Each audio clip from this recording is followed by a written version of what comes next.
हम सब कहानी सुने हैं प्रहलाद जी की। प्रहलाद जी का कहानी सुने हैं कि प्रहलाद जी के लिए भगवान ने खंभे को फाड़ा और प्रकट हो गए। परंतु यह कथा लिंग महापुराण से है, जो शिव से संबंधित पुराण है। लिंग महापुराण में जब भगवान शिव प्रकट हुए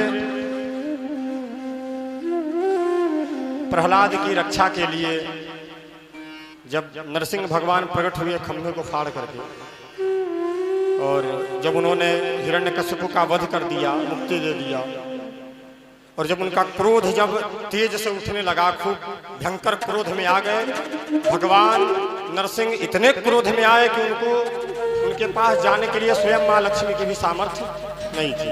भागवत में तो लिखा है कि भगवान प्रहलाद जी ही चरण के तरफ से चरण को देखते देखते भगवान के गोद में बैठ गए, फिर भगवान को सहलाने लगे, मनाने लगे, और भगवान का क्रोध शांत हो गया। तो भागवत में है, परंतु लिंग महापुराण में लिखा है कि जब भगवान नरसिंह का क्रोध जब व्यग्र हो रहा था, उग्र हो रहा था, जब किसी से नहीं मान रहे थे, तो सभी देवता ब्रह्मा जी के शरण में गए। ब्रह्मा जी से हाथ जोड़ के बोले कि आप ही बचा सकते हैं, क्योंकि बुजुर्ग तो आप ही हैं। ब्रह्मा जी बोले जब साथ में रहने वाली लक्ष्मी की सामर्थ्य नहीं है, तो हम दूर रहने वाले हमारी क्या सामर्थ्य है ना। बोले एक उपाय है, तो क्या? तो फिर बात यही आती है, कृष्ण शिवस्य हृदयम विष्णु, विष्णुस्य हृदयम शिव। बोले कि चलो अब शिव जी के पास, अन्यत्र कोई उपाय नहीं है। जब दुनिया सब जगह से हार जाता है तो महादेव के शरण में आता है, सब जगह से हार जाता है तो भगवान भी ब्रह्मा सभी देवताओं को लेकर के भगवान भी शिव के शरण में गए।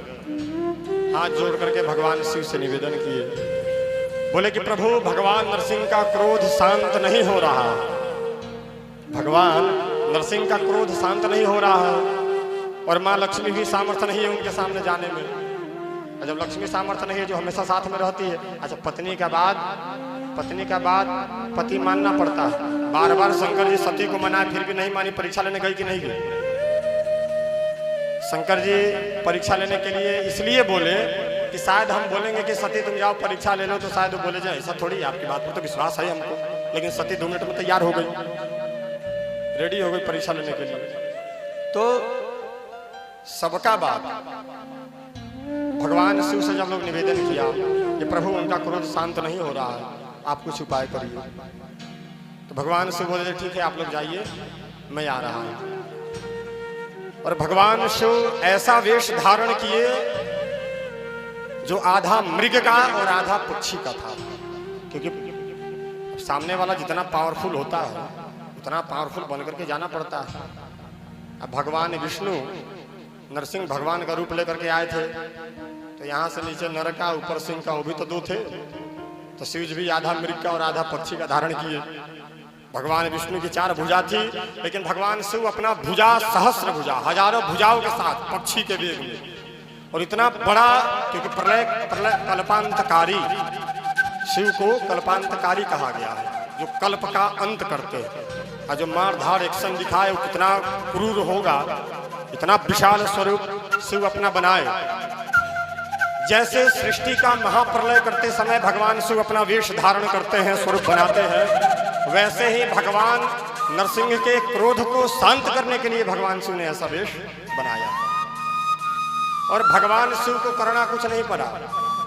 भगवान शिव नरसिंह भगवान के सामने जैसे प्रकट हुए, मृग और पक्षी के वेश में सहस्रों भुजाओं को लेकर के, सिर्फ वो प्रकट हो गए, देखते ही नरसिंह का क्रोध शांत हो गया। सिर्फ देखने मात्र से शांत हो गया।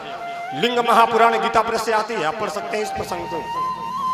शिव को बोलना नहीं पड़ा कि हे नरसिंह भगवान आप शांत हो जाइए, अथवा कोई धनुष बाण त्रिशूल चलाना नहीं पड़ा, सिर्फ देख करके ही क्रोध शांत हो गया।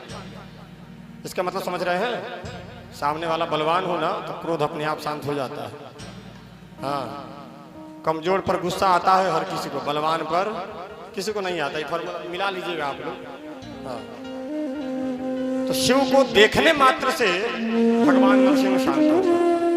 और बाद में भगवान नरसिंह ने अनेकानेक स्तुतियां की, भगवान शिव की चरण वंदन किए, और जो अपना वेश धारण किए थे नरसिंह का, तो उन्होंने मृग चर्म भगवान शिव को समर्पित कर करके और उनके चरणों में अपने मस्तक को टेक करके और भगवान नरसिंह अंतर्ध्यान हो गए और भगवान शिव भी अंतर्ध्यान हो गए।